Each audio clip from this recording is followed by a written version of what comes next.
Hey everyone, Eric Watson here, freelance writer, player of games, writer of words, recorder of videos, and tabletop role-playing aficionado. Welcome to another DM's Guild review, my written and video review series. Take a look at the adventures and supplemental material at the Dungeon Masters Guild website. This video will be reviewing the magic item book, Xanathar's Secret Stash, designed by Grimm Press, R.P. Davis, and Trevor Armstrong for D&D 5th edition. Review copy has been provided for the purposes of this review. If you enjoy my content, consider using my affiliate links for your online shopping and supporting me via patreon.com/RogueWatson. This is a fairly big, detailed magic item book with our favorite beholder, Crime Lord, on the cover. About 50 pages, over 100 magic items. And the biggest reason you're going to want this book is because it is the most attractive magic item book I think I've ever seen before. We get a original piece of character art, as far as I know it's original, for every single of these 100 plus items in this book. Every single magic item has a piece of art to go along with it. I've never, many times I've complained about how it'd be nice if some of these, either compilation supplements that have multiple things, or if it's just a magic item booklet, had just some artwork whatsoever, just a few things here and there to really spice things up. And this goes way in the other direction in giving me everything I could possibly want. And I really like the style. Reminds me of, and I want to say this in a complimentary way, but like 90s computer RPGs, like the Might and Magic games or something, where it's all like kind of, it's bright and colorful, but not like a, I don't know, like not like a cartoony way. It's hard for me to, I'm not an art critic. I just know I like it a lot. I really like the style that's used here. And when we get full item sets, all of those item sets are then basically put on like a character model who's modeling these outfits, which is really cool. I think that's an awesome addition to have in a magic item supplement. These just gorgeous full-page character art with them like basically wearing the outfit. I'm literally picturing them doing like a runway thing now. But the presentation of this is just through the roof phenomenal. Now, or you should know, that's not the end-all be-all of a supplement. Like, are these items any good should be probably your number one concern. And I think they are, for the most part. The armor, I think, is a little bit weak in my taste. I didn't see any that were really interesting to me, or exceptionally interesting at least, because I write down a lot of my favorites and I just didn't have really anything from the armor. But as we got, and as unfortunately the armor was the first thing, that's the first thing I'm looking at, obviously, and I was like, oh, that's too bad, this isn't really interesting. But then as I got further along, we looked at weapons, we looked at potions, we looked at wondrous items. All of those actually do have some really neat ideas. And it's pretty hard, and I've been reviewing this for so long now that it's hard to come up with original ideas for magic items, frankly, that aren't already out there, that I haven't already seen used in some way. The easiest thing to do is just to combine an item with a spell, essentially, and I've done that too before. It's, there's just a great amount of stuff out there. That's the easiest way to do it. And I think this, does that for a lot of items. And again, there's over 100 items. You're not going to see just amazing ideas for every single item out there. You're going to have some basic stuff that you were probably already expecting to see. But there was stuff that I thought was particularly interesting.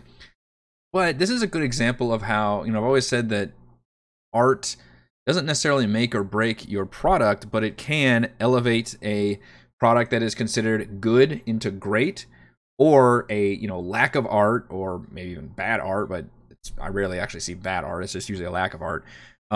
Could end up dragging something down into, mediocrity. And I think this one is pretty good. It's not like necessarily the best collection of items I've seen, but it's pretty good. It's probably better than pretty good.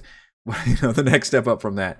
But the artwork elevates it into amazing. Like, honestly, it really does, because now I can picture all of these items, and my imagination gets fired up just looking at how all these items, are designed, and the fact that you could, I really wish because we get all these amazing items, I do wish, and this might have been going a little too far to ask, but maybe as little handouts or something to be able to give to players, create, if you're going to go all in and have all this awesome artwork, then maybe at the end of the book, it would be awesome to have, you don't necessarily have to do the whole literally like the item card thing, where you have the item in one hand, and the information on the back, but just a separate graphic that would make it a little bit easier for me to pull from. And that way, especially if I'm running like, on a virtual tabletop, I would love to be able to crop, and I would probably still do the work, but it sucks that I have to do the work to go in and crop this picture and then have that included when I give the player the item, like, here's what it looks like. And because it gets really exciting when you can show your players what that looks like. So unfortunately, we don't get that here, but it's hard to complain that we get, item art anyway, and we get it for every single item, which is bananas. It's so cool. I'm going to go over some of my favorites that are in this magic item booklet, or book, really. And you can draw your own conclusions from that. As I mentioned, I didn't think the armor was particularly interesting, but once we get to the weapons, it gets a little better. I guess the item sets I can talk about, because that's kind of the first thing after the armor. Item sets are a really cool idea that the Dungeon Master's Guide does not have. I don't think any of the official magic item things have any sets, but as a fan of the old Diablo games and everything, I really like action RPGs that include the set collection thing and then unlocks new abilities. And I've seen other magic item supplements do that in different ways. This one, and I always like to see it, but this one does to where you have to have every single item in the set, and then you get like this insane, crazy cool bonus. And I would have rather it been a progressive unlock system, so that if you have 2 of the items, you unlock like one little set bonus, and you have 3 of the items, you unlock another set bonus. That is my preferable way to see item sets done, and that way it feels more of a steady progression. Now, granted, all these items already have their own built-in magic effects, which is fine, and I would expect that. But it's a shame that you just have to collect all 4 of them, and then you all of a sudden get this really crazy, probably too crazy, at least in the case of this Foul Knight's Armaments set, which includes like 10 hit point health regeneration. You basically get an ability that gives you Hunter's Mark, like a ranger does, and then you get an extra attack on your target who's been marked. You get a +2 bonus to initiative checks. It's like a lot of really great abilities for collecting all of these magic items, but it would have been cool to see those unlocked more progressively. I think the other 2 end up being a little bit more fair in terms of what they give you and the weapons. In fact, I actually really like the Summer Queen's fittings, the individual items. One of them you could tell designed for like a ranger, where they can heal their pet by giving them a little magical bowl of healing. Or the bow of the Summer Queen allows you to fire into the air, and the arrows come down and actually stabilize any allies who are down for the count. So a very kind of supportive pet build with the magic items there, which is cool. And again, I love this freaking. In fact, you can see it here, and then you can see it like displayed on like a character model. It is just a really, really cool idea, and I love it. Some pretty cool potions that I enjoyed seeing. I don't know how they get the monkey's skull inside of this particular potion, but a lot of them will like harden your skin, or give you extra attacks, or give you like spines coming out of your body. Stuff that I haven't just seen that is just the effect of like a spell or something. So I do appreciate when there's some interesting ideas there. Everybody can dip their hands in and get some temporary hit points from this nice bowl. And again, just the artwork, even like the mushrooms, we get artwork, and the mushrooms look so cool. Like, that's impressive to give me cool looking mushrooms. Staves, a lot of staves, by the way. My favorite is actually a relatively simple one, the Staff of Slinging. If you're a druid, first of all, a lot of these items have an interesting effect where, in the original Dungeon Master's Guide, there'll be certain items where they can only be attuned by certain classes, or in rare cases, maybe a certain race. In this case, the designer rarely does that. Instead, they'll say, okay, this item is always like a basic +1 magic item of whatever it is. But then if you have these other class effects, like if you can channel divinity, or you can use a rage, or you've got certain kind of spell casting, then you unlock additional effects for the item. I think that's actually a way cooler way of doing it. Although obviously you would want to give it to players that were that class anyway, so they get to use the full effects. But I think that's better than just saying, oh, you have to be restricted to this certain class to even use the item. At least it could be used, temporarily, maybe by somebody else, just to make it a +1.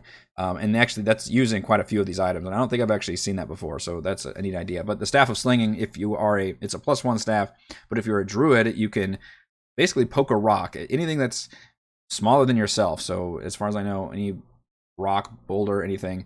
And then you can throw it, and you basically get like the giant like hurl boulders thing of 40-10 bludgeoning damage, which is pretty huge. And there's no, as far as I'm aware, there's no limit on this thing. It just becomes like your ranged attack that you can use, just hurling rocks around with your big stick. I thought that was really fun and cool. Let's see, what other ones did I like? The Crab's Claw on a critical hit. And again, it's like just a cool looking weapon that's got these like, spiky claw arms coming out of the hilt. They like spring forward and grab onto somebody and sink into their flesh and deal automatic damage every round, which is nifty. The slicer is essentially a lightsaber, which you always love to see, but it actually ignores the armor of enemies. Other than like magical armor, it can just slice through all that. Let's see, oh, did I skip one? Oh, I must have missed where it was. There we go. I just missed the number 29. Belt of Beneficent Beakers. That's a weird one. I really like the effect. In fact, this reminds me there was a magic item in Pillars of Eternity that did this, where you've got a magic belt, and in that game it was every combat round it generated a new potion on your belt, and you could then drink that potion, but you didn't know what potion it was. In this case, you use an action to remove a potion from your belt, but you don't know what it is until you actually consume it, which is kind of, I think, similar to how the Artificer Alchemist works as well as written. So, and they're all good, at least. They all give you different things, but clearly sometimes you're hoping for healing, and sometimes you're gonna get invisibility or something, maybe not as useful. But I think that one's fun, and I always like magic items that help you, but maybe are introduce a little bit of chaos into the gameplay. 30 Boots of the White King give you a similar ability to is it Revenants, or maybe it is a white that can do that, where they can kill somebody, and then anybody that's killed by them raises up as a zombie under your control, which is pretty nifty. The Breeches of Heroic Inspiration. I'm just going to read the description. The richly patterned silk brocade of these flamboyant nether stocks is fashionably accentuated by the embroidered blue and white sash that trails from under the waistband. Your breeches are so fabulous, they enhance your bardic inspiration as all stand in awe of your trousers. That's delightful. So, and they literally increase the die of your bardic inspiration. So clearly this is a rare one that is actually required to be attuned by a bard, because it only works for bardic inspiration. But it goes, interestingly enough, it doesn't quite even go to necessarily the next dice up. Instead it would go from like 1d8 to 2d4. So slightly better odds technically, without necessarily like breaking it all over the place. 1d10 to 2d6 and so on. So a very neat idea, I thought, there. The Courtier's Cape can not only give you advantage against being charmed or frightened, but if an effect is coming at you that's going to do that, you can spend your reaction to deflect it to another creature. That's pretty cool. I love giving the players the ability to absorb, deflect, or reflect different abilities, because that feels very fun for them to do. The Crow's Cowl, when you ever get hit by an attack, you can use your reaction to transform into a swarm of ravens and fly 50 feet away. And then, it's mechanically, it's the exact same as using like a reaction, like a Misty Step or something, right? And yet, how cool is that? Is the flavor of that to be able to transform into just a flock of birds and then fly away and then reappear? That's really, really cool, I thought. There's actually another one called Fey Warrior Boots, I believe, that essentially does the same thing, but it doesn't have you transforming into a flock of birds. So, the Hood of the Shadow Queen might be my single favorite item, which is a very rare one that's cursed. There's not a lot of cursed items in here, which is a bit of a bummer, because I do like seeing some interesting curses. But in this case, you gain the ability of, or you can transform into a shadow, literally like the shadow stat block, where you're basically incorporeal. You can see in darkness. You can hide. You do have disadvantage when in sunlight, but you deal your basically the shadow attack, where you reduce a target's strength, and if the target's strength is reduced to 0, they die.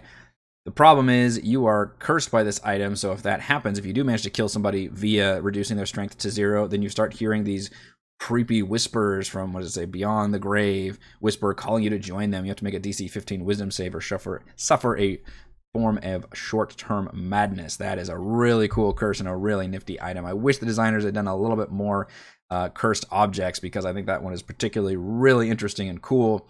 The ability to just like transform into a shadow and have all those shadow abilities is awesome, but the fact that it's kind of an evil, creepy thing to do, and thus it is cursed, is also a very cool item. I think a lot of these wondrous items, I think, have some neat ideas beyond the usual weapons and armor. So I think particularly the items are probably the most interesting part of this supplement. The Prison of Zagig is basically just a Pokeball, but like using D&D mechanics. So it's got like, there's an arcane lock when it locks, and there's an anti-magic zone in there, and you have to make the creature gets a charisma save to avoid being pulled into there, but it is basically a Pokeball. But you can tell just by this artwork, it's just so damn good looking. This is one of the most pleasurable experiences I've had just looking through an item book, because of how nice it looks, and I'm so satisfied with that. I just can't I can't infuse enough praise upon how good it is to have all this artwork for these items. unfortunately for other item books, this is raising the bar of now what I would, whenever I review other item books or supplements or whatever, I'm going to look and see how much art do you have, because this one has really, really great art. Now, it also has decent items, which is important and the most important thing, but let's face it, like I am absolutely seduced by having the awesome art here, and I think that does elevate what is, again, a pretty good collection of items with some really good stuff, and then some stuff that's, just not as interesting to me. But yet the fact that we get images for all these things, that makes me excited to be like, oh man, even if I don't want to use, for example, this exact item as written, I'm sure as hell going to use this art, right? That's like such a cool thing to be able to give the players, like, hey, here's what this thing looks like. And then I, as the DM, can sit there and tweak and change things around. So, part of what you're getting or paying for here is just having this amazing artwork to go with all of these items. And I think that's certainly an important part of it. All right, let's go over my pros and cons. Or, I'm going to end up on a good picture thing right here. I like this dude a lot, so we're going to stay here. Pros and cons for Xanathar's Secret Stash. Pros: over 100 magic items, including weapons, staves, potions, and item set. Certainly has the quantity. Like I said, it's almost 50 pages long. It's tons of items. And second pro: gorgeous original art for every single item, including full-page character art for item sets. The artist is credited as Bob Gravenstein, by the way. So shout out to Bob for doing a phenomenal job. Again, assuming this is all original art that was commissioned for this, I'm not sure, but it looks absolutely incredible and really adds a lot to this product. The other pro is interesting item descriptions drawn from official D&D settings, including Faerun, Eberron, and Ravnica. That's something I wanted to highlight, actually, before we move on. I will give you an example of Devesh's Biter, and I'll read this to you. The Golden Way winds a long, long path from Telfam on the Sea of Fallen Stars all the way to far and fabled Karatur. Like many trade routes, the Golden Way is plagued by bandits. Sometimes a bandit chieftain strikes it rich and sets himself up as a prince among thieves. Such was Devish Chaik, a devious and utterly unscrupulous rascal who organized a small army of lawless men and preyed on the Golden Way for a generation. It is said he possessed a sort of surpassing quality that could cause his foes to melt from the inside out. That is all just cool-ass backstory lore and, uses proper nouns from a D&D setting. And I would say, on average, at least half of the products in this book use, like, official names and history from a lot of settings. And I've recognized so far at least Faerun, Eberron, and there was at least one Ravnica in there as well, which is pretty cool. I'm not well versed in Forgotten Realms lore, even though I've been playing years and years and years now in 5th edition. So I'm only, based on whatever those campaign books are. But I, can recognize some of this stuff, and it's huge respect for, and you can tell the designers are very well versed in other words. So if you're into specifically playing in those worlds and using that lore, I think you'll get a lot out of this book as well. Some of them are like the trousers one, where it's just kind of a funny little gag, but that's pretty rare. There's only probably like a dozen or fewer that are like that, and honestly, over half of them all have really cool, rich histories in their item descriptions, which is awesome. So huge pro for that. The cons. One con is, I haven't actually mentioned this during my review because I was distracted by how sexy everything looked, but it is something I have said numerous times for a lot of products. Any product that puts a well-known person or figure, whatever's name on the cover, I expect that entity to have a voice in the actual product itself. Otherwise, you're just slapping that name. It's the Krusty the Clown thing. You're just slapping the name on there and not giving a shit. And unfortunately, that's the case here. So even though it is Xanathar's Secret Stash, you get that one little foreword by the Xanathar, which is right here, a couple paragraphs, which is fun.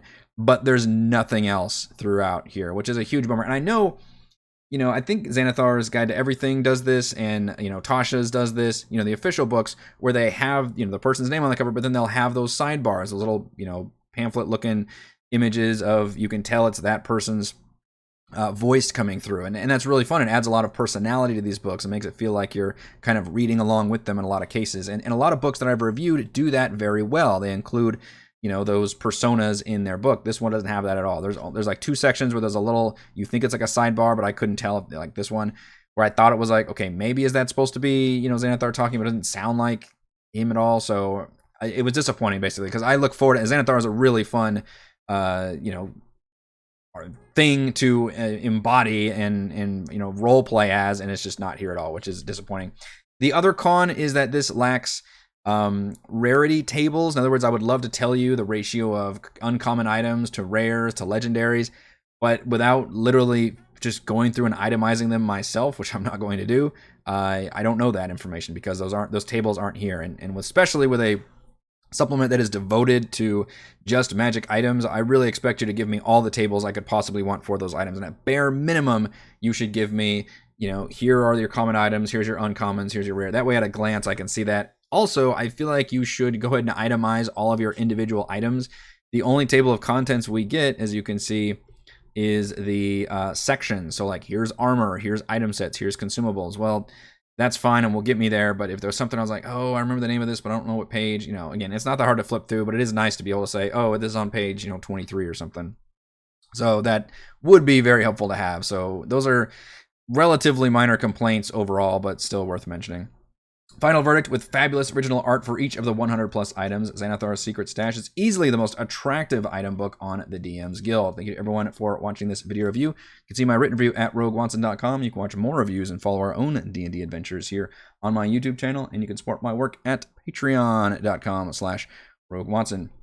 Shoutouts to Platinum patrons: Joe, Will, Tiny Dancer, Thomas, Adam, Stan, William, I'm Loud, Al, Kyle, Brandon, Genocider, David, Jammin' Clam, Seth, Nebula99. Gold patrons: RPG Papercrafts, Pretty Boy, and Yuma, Marcus, Dead Lizard, Lion, Sam, Lumpy Spuds, Jerome, Nathan, Fassica Tortoise, James, and Lassair. Thank you all very much for your support.